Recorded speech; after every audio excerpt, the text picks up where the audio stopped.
E-PG पाठशाला हिंदी में आपका स्वागत है। मैं समीक्षा Thakur, associate professor, Dayal Singh college, Delhi विश्वविद्यालय में कार्यरत हूँ। आज हम प्रश्न पत्र हिंदी साहित्य का इतिहास के अंतर्गत भक्ति का उदय और विकास का अध्ययन करेंगे। इस पाठ का अध्ययन करने के पश्चात आप भक्ति के उदय और विकास को समझ सकेंगे, भक्ति साहित्य की विविध प्रवृत्तियों को जान पाएंगे, निर्गुण और सगुण भक्ति साहित्य के अंतर को पहचान पाएंगे, हिंदी साहित्य के विकास में भक्ति साहित्य की भूमिका और उसके महत्व को समझ सकेंगे। 14वीं शताब्दी से 17वीं शताब्दी के बीच जिस विराट चिंतन धारा का प्रभाव अखिल भारतीय स्तर पर रहा, उसे भक्ति के नाम से जाना जाता है। आचार्य रामचंद्र शुक्ल ने भक्ति के सामाजिक ऐतिहासिक कारणों पर प्रकाश डालते हुए अपने इतिहास में लिखा है, देश में मुसलमानों का राज्य प्रतिष्ठित हो जाने पर अपने पौरुष से हताश जाति के लिए भगवान की शक्ति और करुणा की ओर जाने के अलावा दूसरा मार्ग ही क्या था। इसका प्रतिवाद करते हुए आचार्य हजारी प्रसाद द्विवेदी ने कहा, मुसलमानों के अत्याचार के कारण भक्ति की भावधारा को अगर उमड़ना ही था तो पहले उसे सिंध और फिर उत्तर भारत में प्रकट होना चाहिए था, पर हुई वह दक्षिण में। इसलिए अगर इस्लाम नहीं भी आया होता तो भक्ति का 12 आना वैसा ही होता जैसा आज है। किंतु यह निर्विवाद है कि साधारण जनता के बीच भक्ति पहले से साधना के रूप में विद्यमान थी। भक्त कवियों ने इसे भावना और शास्त्र के द्वारा और अधिक प्रभावशाली रूप में प्रस्तुत किया। प्रसिद्ध है कि भक्ति द्राविड़ उपजी, लाए रामानंद। भक्ति का उदय दक्षिण भारत में हुआ, लेकिन विकास क्रम में यह समूचे उत्तर भारत में अत्यंत प्रभावशाली रूप में प्रकट हुई। इस विशिष्ट समय में भक्ति ने ज्ञान और कर्म के द्वारा लोकोन्मुख होकर एक अखिल भारतीय सामाजिक और वैचारिक आंदोलन का स्वरूप धारण कर लिया। इसका परिणाम यह हुआ कि इस समय भक्ति का बाह्य स्वरूप भले धार्मिक और वैचारिक था, लेकिन उसकी आत्मा मानवीय करुणा से युक्त थी। भक्त कवियों में नामदेव, कबीर, रैदास, नानक, जयसी, सूरदास, तुलसीदास, रसखान और मीराबाई आदि प्रमुख हैं। आचार्य रामचंद्र शुक्ल ने अपनी पुस्तक सूरदास की भूमिका में भक्ति का विकास के अंतर्गत भक्ति की विस्तृत चर्चा की है। उन्होंने बताया कि भक्ति के सूत्र पहले से भारतीय समाज में विद्यमान थे। उन्होंने वेद, उपनिषद तथा पुराणों के अनेक उदाहरणों के द्वारा अन्नोपासना से नारायणोपासना और ब्रह्म के निर्गुण तथा सगुण स्वरूप पर प्रकाश डाला है। धर्म की भावात्मक अनुभूति या भक्ति का सूत्रपात महाभारत काल में हुआ है और उसका विस्तृत प्रवर्तन पुराणों के काल में माना जाता है। गीता के एक अध्याय का नाम ही भक्ति योग है। 2वीं शताब्दी में कृष्ण की उपासना होती थी। 3वीं 4वीं शताब्दी तक वैष्णव धर्म का काफ़ी प्रभाव पड़ा था। 5वीं से 9वीं शताब्दी तक तमिलनाडु में तिरुमंगैर, कुलशेखर, पेरियालवार आदि 12 वैष्णव आलवार संतों ने भक्ति का प्रचार किया। इनमें आंडाल नाम की एक महिला भी थी। इनमें से अधिकांश का संबंध छोटी जातियों से था। भक्ति के सबसे महत्वपूर्ण प्रामाणिक ग्रंथ भागवत की रचना भी दक्षिण में हुई। इन दिनों दक्षिण में जातिगत व्यवस्था बहुत जटिल रूप में थी। आलवार संतों की परंपरा में सुविख्यात वैष्णव आचार्य श्री रामानुज का प्रादुर्भाव 11वीं शताब्दी में हुआ। उन्होंने भक्ति को दर्शन और शास्त्र का स्वरूप प्रदान किया। यही नहीं, उन्होंने देशी भाषा में रचित षट्कोपचार्य के तिरुवल्लुर आदि भक्ति शास्त्र को वैष्णवों का वेद कहकर सम्मान प्रदान किया। वे स्वयं संस्कृत के प्रकांड पंडित थे, लेकिन उन्होंने देश भाषा में कविताएं लिखी। धीरे धीरे आलवारों ने भक्ति को जनसाधारण तक पहुंचाने का कार्य किया। यही भक्ति शास्त्र का सहारा पाकर संपूर्ण भारत में फैल गई। उत्तर भारत में वैष्णव भक्तों के दार्शनिक रूप का प्रचार अधिक हुआ। रामानुजाचार्य की 4वीं-5वीं शिष्य परंपरा में स्वामी रामानंद, जिनका समय 15वीं शताब्दी के आसपास है, रामानंद के गुरु राघवानंद थे। कहते हैं कि अनुशासन संबंधी विषय पर गुरु से मतभेद होने के कारण उन्होंने मठ का त्याग कर दिया और उत्तर भारत चले गए। रामानंद ने भक्ति को देश, वर्ण तथा जाति भेद से मुक्त बताया। सामान्य मनुष्य को सुलभ सगुण भक्ति का अधिकारी माना। वस्तुतः मध्यकाल की स्वतंत्र चिंतन धारा के जनक स्वामी रामानंद ही थे। उन्होंने ही भक्ति का प्रचार संपूर्ण उत्तर भारत में किया। रामानुज के मतावलंबी होते हुए भी स्वामी रामानंद ने उपासना के लिए विष्णु की लीलाओं का विस्तार करने वाले अवतार का सहारा लिया। इस प्रकार उनके इष्ट देव हुए राम और मूल मंत्र हुआ राम नाम। इसकी पुष्टि के लिए अक्सर ये दोहा उद्धृत किया जाता है, भक्ति द्राविड़ उपजी, लाए रामानंद, प्रगट किया कबीर ने सप्तदीप नवखंड। रामानंद की दृष्टि में भगवान की शरण में आए हुए भक्त के लिए वर्णाश्रम का बंधन, ऊंच नीच, जात पात आदि व्यर्थ हैं। संस्कृत के प्रकांड पंडित होते हुए भी उन्होंने देश भाषा में कविताएं लिखी तथा राम नाम का उपदेश दिया। इनके प्रधान शिष्यों की संख्या लगभग 12 थी। रैदास, कबीर, धन्ना, सेना, पीपा, भवानंद, सुखानंद आदि इनमें अधिकांश का संबंध छोटी जातियों से था। आचार्य हजारी प्रसाद द्विवेदी ने इनके संदर्भ में कहा है, रामानंद में कुछ न कुछ ऐसी साधना अवश्य थी जिसके कारण योग प्रधान भक्ति मार्ग, निर्गुणपंथी भक्ति मार्ग और सगुणोपासक भक्ति मार्ग तीनों ही के पुरस्कर्ता भक्तों ने उन्हें अपना गुरु माना। भक्ति का यह प्रवाह 12वीं-13वीं शताब्दी में कर्नाटक, महाराष्ट्र से होते हुए धीरे धीरे 14वीं से 17वीं शताब्दी तक पंजाब के सिंध, गुजरात, कश्मीर, राजस्थान, सुदूर असम के बंगाल, असम के सुदूर क्षेत्र, इन क्षेत्रों में भक्तों ने संस्कृत और अपभ्रंश के स्थान पर देश भाषाओं में अपनी रचनाओं का माध्यम बनाया। स्वामी रामानंद से पहले महाराष्ट्र के संत नामदेव 13वीं शताब्दी में एक सामान्य भक्ति मार्ग का सूत्रपात किया, जिसे निर्गुण पंथ के नाम से जाना जाता है। नामदेव की रचनाओं में ऊंच नीच और जात पात के भेदभाव के त्याग और ईश्वर की भक्ति के लिए मनुष्य के समान अधिकार को महत्व दिया। इनका आदर्श था, जात पात पूछे नहीं कोई, हरि को भजे सो हरि का होए। इनकी आरंभिक रचनाओं में सगुण रचनाएं मिलती हैं, जिनकी काव्य भाषा ब्रज भाषा थी, जबकि बाद की रचनाओं में निर्गुण पद दिखाई देते हैं, जिनकी भाषा खड़ी बोली या सधुकड़ी है।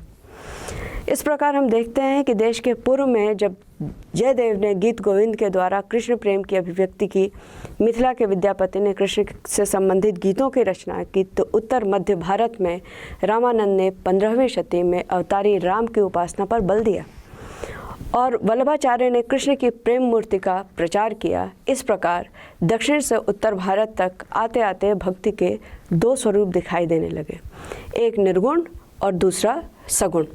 इन भक्तों के मत, साधना और आचार विचार में अनेक मतभेदों के बावजूद उनके बीच समानता दिखाई देती है। इन समानता का आधार था भक्ति का काव्य का सामान्य धरातल। आचार्य हजारी प्रसाद द्विवेदी के अनुसार भक्त का भगवान के साथ व्यक्तिगत संबंध है। भगवान या ईश्वर इन भक्तों की दृष्टि में कोई शक्ति या सत्ता मात्र नहीं है, बल्कि ऐसे सर्वशक्तिमान हैं जो कृपा कर सकते हैं, प्रेम कर सकते हैं, उद्धार कर सकते हैं, अवतार ले सकते हैं। निर्गुण हो या सगुण भक्त हो, भगवान के साथ उन्होंने कोई न कोई संबंध पाया है। निर्गुण पंथ ने हिंदू मुसलमान दोनों के लिए एक सामान्य भक्ति मार्ग का विकास किया। इन्होंने जहाँ एक ओर सिद्धों नाथों का प्रभाव ग्रहण किया, तो दूसरी ओर निर्गुण निराकार ईश्वर के लिए भारतीय वेदांत और सूफियों का प्रेम तत्व भी ग्रहण किया। इसलिए उन्हें न तो पूर्ण रूप से अद्वैतवादी कहा जा सकता है और न ही एकेश्वरवादी। इन्होंने दोनों धर्मों के अवतार, मूर्ति पूजा, नमाज, रोज़ा, कुर्बानी आदि के बाह्याडंबर का विरोध कर ब्रह्म, जीव, माया, अनहद के द्वारा सच्चे अर्थों में ईश्वर के प्रेम की प्राप्ति और सहज जीवन को महत्व दिया। निर्गुण और सगुण की उपासना पद्धति में भेद हो सकता है, लेकिन उद्देश्य उनका एक ही था। कोई दास्य भाव से भक्ति करता है तो कोई मधुर भाव से, कोई सख्य भाव से करता है तो कोई प्रेम भाव से भक्ति करता है। इसलिए इन्होंने भगवान और भक्त को समान बताया। भक्तमाल में नाभादास ने कहा है, भगति भगत भगवंत गुरु नाम रूप वपु एक। तो कबीर ने कहा, गुरु गोविंद तो एक है, दूजा यह आकार आपा मेट जीवत मरै तो पावे करतार। इसी प्रकार दोनों धाराओं के भक्तों के नाम की महिमा का गान तुलसीदास ने रामचरित के आरंभ में कहा है कि राम की अपेक्षा राम का नाम अधिकारी है। कबीर ने भी कहा है, कबीर कहे मैं कथी गया ब्रह्मा महेश, रामानंद तत्सार है सबका हो उपदेश। इस प्रकार भक्ति के 2 स्वरूप दिखाई देते हैं, निर्गुण और सगुण भक्ति। निर्गुण भक्ति में भी 2 धाराएं आगे चल करके होती हैं, ज्ञानाश्रयी शाखा और प्रेमाश्रयी शाखा। देश में 14वीं से 17वीं शताब्दी तक भक्ति की 2 धाराएं दिखाई देती हैं, ज्ञानाश्रयी शाखा के प्रमुख कवि हैं कबीर। ज्ञानाश्रयी शाखा के परम कवि परम सत्ता के अस्तित्व को स्वीकार करते हैं, लेकिन अवतार एवं लीला में विश्वास नहीं करते। उनका ईश्वर निर्गुण, निराकार, निरंजन, अरूप, अगम, अगोचर है। यहाँ निर्गुण से तात्पर्य गुणातीत है, गुण रहित नहीं बल्कि गुणातीत है। लीला में विश्वास नहीं करते। ये कबीर ने कहा भी है, दशरथ सुत तिहु लोक बखाना, राम नाम का मरम है जाना। अवतार को न मानने के बावजूद भी ज्ञानाश्रयी शाखा के संत परम सत्ता के अनेक प्रकार के संबंधों में यह विश्वास करते हैं। हरि जननी मैं बालक तोरा, कबीर कहते हैं, दुल्हन गावहु मंगलाचार, हम घर आए राजा राम भरतार। यह संबंध माता, पिता, प्रिय, पुत्र, गुरु आदि का होता है। ज्ञान एवं अंतर साधना के द्वारा ही ईश्वर के प्रति प्रेम प्राप्त होता है। इसीलिए कबीर संतों आई ज्ञान की आंधी कहते हैं। यही कारण है कि प्रेम और भक्ति के पर बल देने के बावजूद इन्हें ज्ञानाश्रयी ही कहा जाता है। इस धारा के अधिकांश कवि अवर्ण थे। उन्होंने वर्ण व्यवस्था का तीव्र विरोध किया। इस धारा के प्रमुख कवि हैं कबीर, रैदास, नानक, सुंदरदास, दादू दयाल, रज्जब आदि। इन संत कवियों में सर्वाधिक ख्याति कबीरदास को प्राप्त हुई। इन्होंने रामानंद के बीज मंत्र का प्रसार करने के लिए 3 धाराओं का सहारा लिया। उत्तर पूर्व के नाथपंथ और सहजयान का मिश्रित रूप, दूसरा पश्चिम का सूफी मतवाद और तीसरा दक्षिण का वेदांत, भागवत, वैष्णव धर्म। कबीर के दोहे तथा पदों में नाथपंथी उलटवासियाँ तथा सहजयान की साधना का प्रभाव दिखाई देता है, जबकि प्रेम मूलक रचनाओं पर सूफी असर है। इसके अतिरिक्त कबीर ने जात पात, बाह्यडंबर और ढकोसलों आदि का पर तीव्र प्रहार किया। अरे उन दोन राह न पाई। कबीर के अनुसार शास्त्र और ग्रंथगत मतों के द्वारा विचार तो कर सकते हैं, लेकिन समस्या का वास्तविक समाधान नहीं निकाल सकते। इसलिए कबीर ने अपनी रचनाओं का आधार सधुकड़ी भाषा रखा, न कि उस समय की काव्य भाषा। इस प्रकार हम देखते हैं कि निर्गुण संतों ने नाथ सिद्धों के प्रभाव के कारण उलटवासियों और प्रतीकों के माध्यम से अपने गूढ़ विचारों को प्रस्तुत किया। उलटवासियों को समझने के लिए प्रतीकों का अर्थ समझना बहुत ज़रूरी है। एक अचंभा देखा है रे भाई, ठाड़ा सिंह चरावे गाय। लोग की समझ में सिंह तो गाय का भक्षक है, लेकिन यहाँ उसे रक्षक कहा गया है। उलटवासी में सिंह का अर्थ है ज्ञान और गाय का अर्थ है इंद्रियाँ। तात्पर्य यह कि ज्ञान इंद्रियों को नियंत्रित करता है। उलटवासी का दार्शनिक आधार यह है कि योगी की दृष्टि में दुनिया की रीत उल्टी है और दुनिया की दृष्टि में योगियों की रीत उल्टी है। इसलिए अगर दुनिया को देखना है तो उसे उल्टा करके देखना होगा। निर्गुण काव्य की दूसरी शाखा को हम प्रेमाश्रयी शाखा या सूफी काव्य के नाम से जानते हैं। इस्लाम के सूफी मत से प्रभावित होते हुए भी हिंदी का सूफी काव्य कुछ मायने में भिन्न भी है। आचार्य रामचंद्र शुक्ल ने इसकी विशेषता बताते हुए कहा है, इनकी रचना बिल्कुल भारतीय चरित काव्यों की सर्गबद्ध शैली पर न होकर फारसी की मसनवियों के ढंग पर हुई है। जबकि आचार्य हजारी प्रसाद द्विवेदी का मानना है कि पद्मावत आदि सूफी प्रेमाख्यानक भारतीय साहित्य में प्राचीन काल से चले आ रहे वासवदत्ता, रत्नावली, कुवलयमाला आदि लोक प्रचलित नायिकाओं के आधार पर लिखे हुए रोमांस कही जाने वाली कृतियों की परंपरा से ओतप्रोत हैं।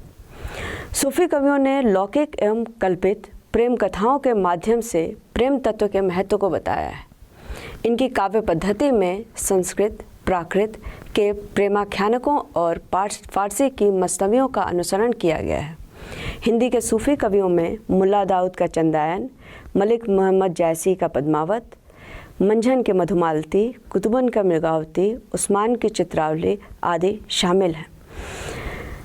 सूफी कवियों ने अपने प्रबंध काव्यों में लौकिक प्रेम कथाओं को सूफी सिद्धांतों के माध्यम से मिलाकर इस तरह प्रस्तुत किया है कि वे कथाएं प्रतीकात्मक अर्थ देने लगी हैं।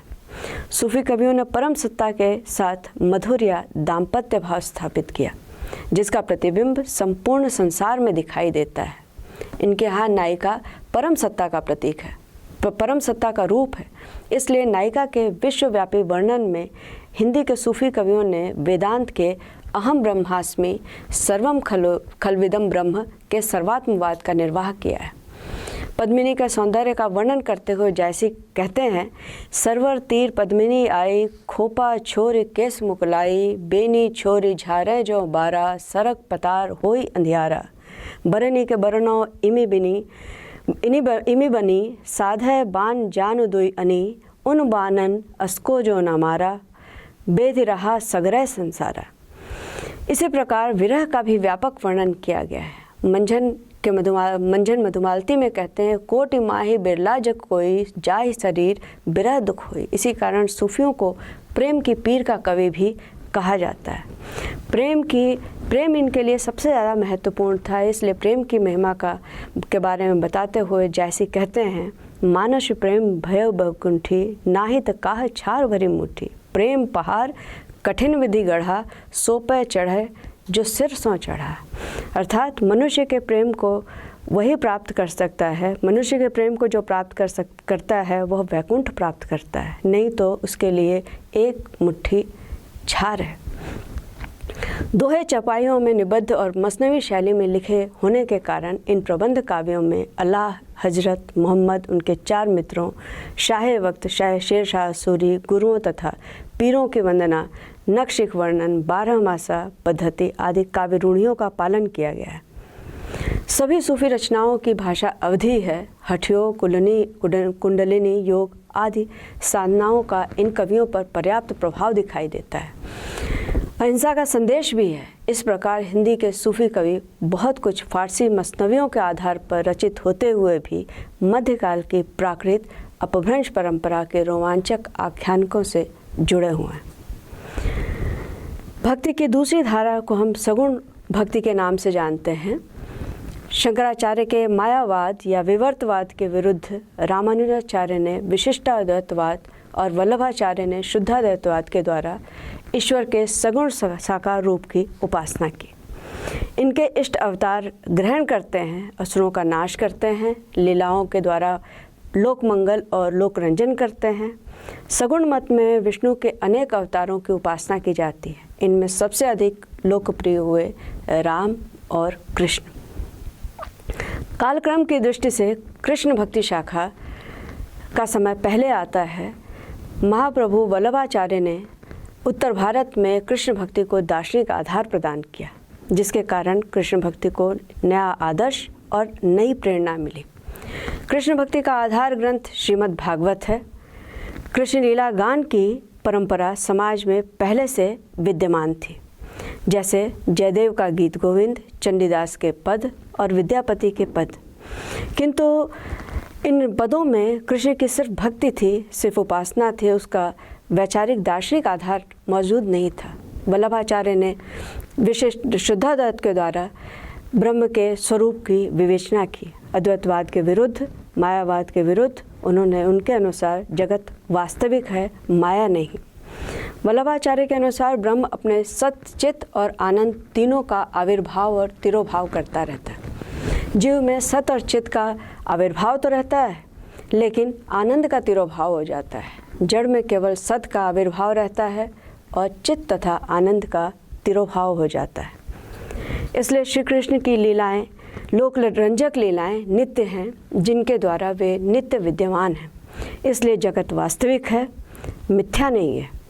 वे ब्रह्म को माया से रहित मानते हैं, इसलिए उनके मत को हम शुद्धाद्वैत कहते हैं।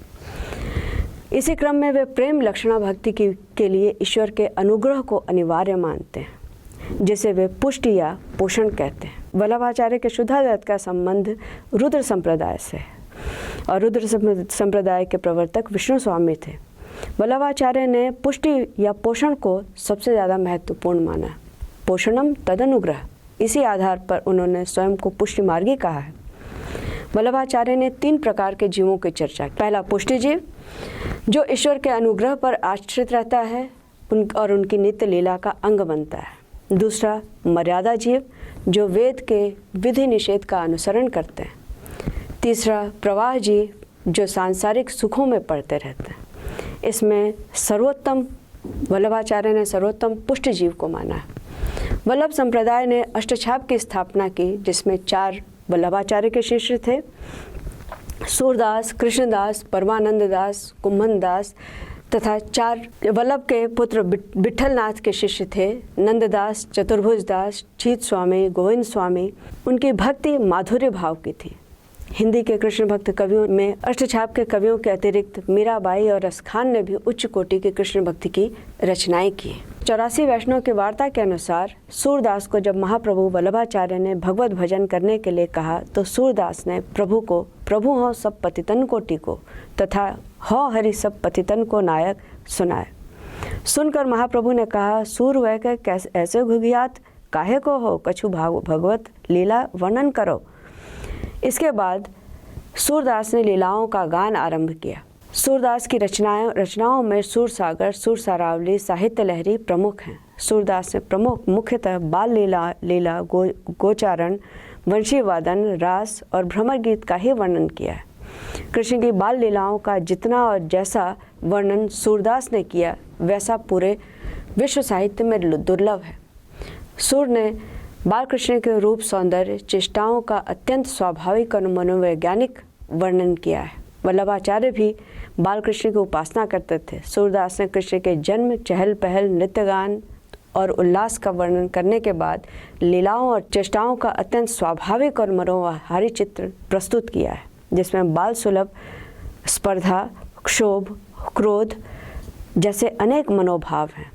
मैया मोरी कभी बढ़ेगी चोटी, खेलत मैं को काको को सैया जैसे उदाहरण अन्यत्र दिखाई देते हैं। सूर ने वात्सल्य के संयोग के साथ वियोग, जिसमें कृष्ण के मथुरा चले जाने के बाद नंद और यशोधरा की विरह दशा का अत्यंत मार्मिक वर्णन किया है। सूर की भक्ति सख्य भाव की है। सूरदास ने श्रृंगार के संयोग और वियोग दोनों ही पक्षों का चित्रण किया है। वे जिस प्रेम का चित्रण करते हैं उनमें प्रकृति और समाज की भी अहम भूमिका है। इसीलिए गोपियाँ कहती हैं, लरिका एक प्रेम कहो अलिका से छूक करी छूटत, या फिर मधुवन तुमकत रहत हरे।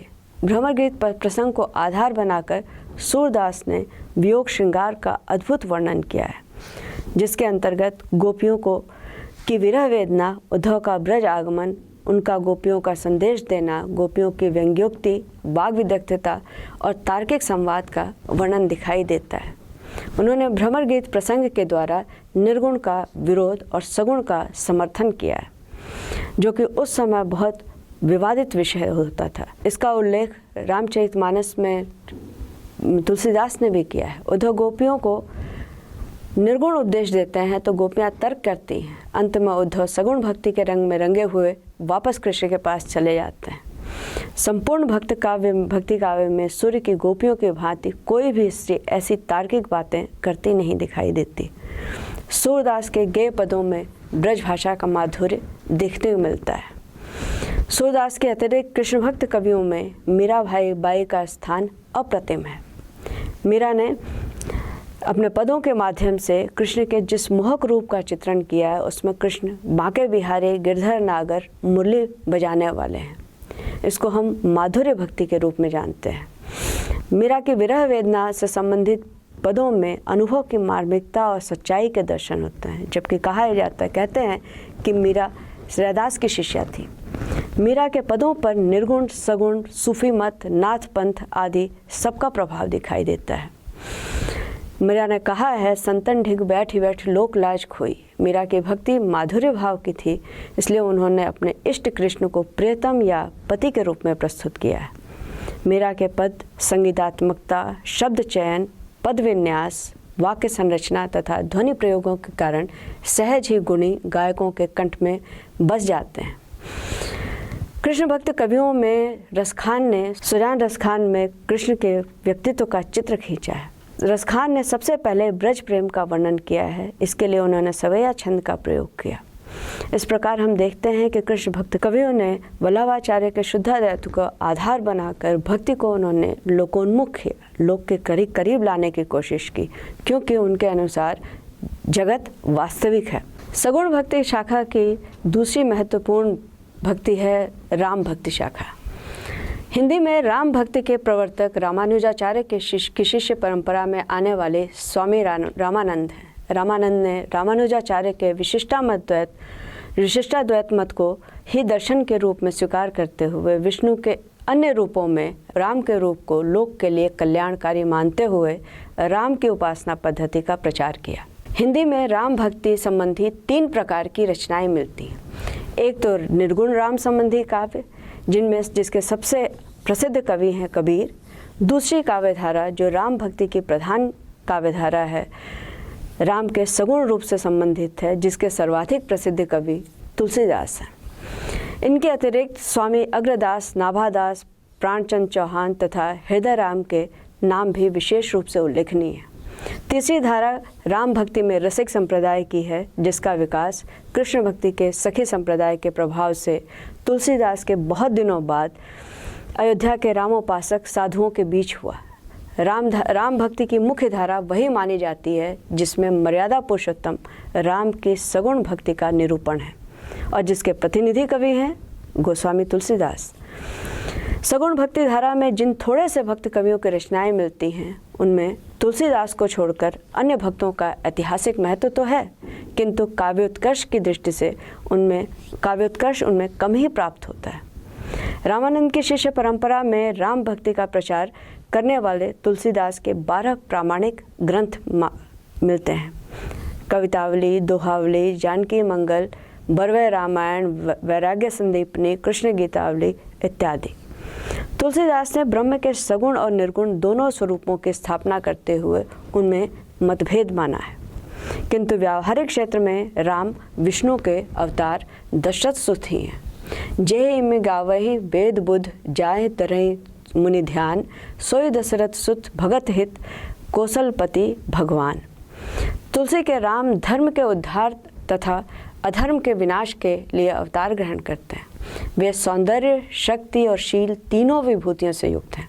इसीलिए तुलसी की भक्ति में इन तीनों का समन्वय दिखाई देता है। आचार्य शुक्ल के अनुसार मनुष्य की संपूर्ण भावात्मिका प्रकृति के परिष्कार और प्रसार के लिए मैदान पड़ा हुआ है। तुलसी के भगवान लोकरंजक और लोकरक्षक दोनों रूपों को स्वीकार करते हैं, लेकिन विशेष बल लोकरक्षक रूप पर ही है। तुलसी की भक्ति दास्य भाव की है, इसलिए मर्यादा पुरुषोत्तम राम के महत्व और अपने दैन्य भाव की जितनी गहरी अनुभूति तुलसी में है, उतनी किसी अन्य भक्त कवियों में नहीं। तुलसी का आदर्श है सेवक सेव्य भाव बिनु भव न तारे और गारी। उनकी दृष्टि में आदर्श भक्त चातक की तरह है, जिसका एकमात्र सहारा राम है। एक भरोसो, एक बल, एक आस विश्वास, एक राम घनश्याम हित, चातक तुलसीदास।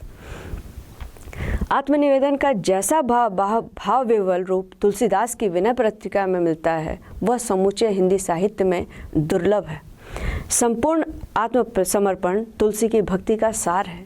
तुलसी ने अपने काव्य में अपने युग और जीवन का जैसा और जितना वर्णन किया है, वैसा किसी मध्यकालीन कवि ने नहीं किया है।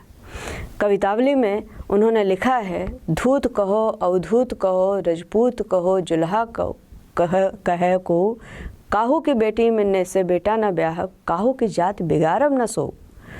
वे आगे कहते हैं, मांग के खइबो, मसीत के सोइबो, लेबो को एक न देबो को दो। तुलसी वर्णाश्रम व्यवस्था के समर्थक थे। इसकी परिणति वे राम राज्य में देखते हैं। उन्होंने अपने पात्रों के माध्यम से एक आदर्श व्यवस्था की सृष्टि की है, जैसे आदर्श राजा, पुत्र, भाई, पति, स्वामी, शिष्य, मित्र आदि। यही नहीं, तुलसी की दृष्टि में जो राम से विमुख है, वह अत्यंत स्नेही होते हुए भी करोड़ों शत्रुओं के समान त्याज्य है। जाके प्रिय न राम वैदेही, ताजिए ताहि कोटि बैरी सम, जदपि परम स्नेही। तुलसी के काव्य की सफलता उनके अपूर्व समन्वय भावना में है। आचार्य हजारी प्रसाद द्विवेदी के अनुसार उसमें केवल लोक और शास्त्र का ही समन्वय नहीं है, वैराग्य और गार्हस्थ्य का, भक्ति और ज्ञान का, भाषा और संस्कृति का, निर्गुण और सगुण का, पुराण और काव्य का, भावावेग और अनासक्त चिंतन का, ब्राह्मण और चांडाल का, पंडित और अपंडित का समन्वय रामचरितमानस के आदि से अंत तक 2 छोरों पर जाने वाली पराकोटियों को मिलाने का प्रयत्न है। रचना वैविध्य और काव्य कौशल की दृष्टि से भी तुलसी का काव्य अत्यंत महत्वपूर्ण है। जहाँ एक और उन्होंने ब्रज और अवधी दोनों भाषाओं में रचना की, वहीं प्रबंध और मुक्तक पर भी उनका समान अधिकार है। भाषा, रस, छंद, अलंकार के जितने प्रयोग तुलसी के साहित्य में दिखाई देते हैं वे अन्यत्र दुर्लभ हैं। तभी तो नाभादास ने तुलसीदास को कलिकाल का वाल्मीकि कहा और विंसेंट स्मिथ ने बुद्धदेव के बाद का सबसे बड़ा लोकनायक। और इसकी जो पृष्ठभूमि थी वो थी रामानुजाचार्य के विशिष्टाद्वैत। अतः हम कह सकते हैं कि भक्ति का उदय दक्षिण में आलवार भक्तों के द्वारा हुआ, किंतु इसके पीछे एक सामाजिक दार्शनिक आधार भी मौजूद था।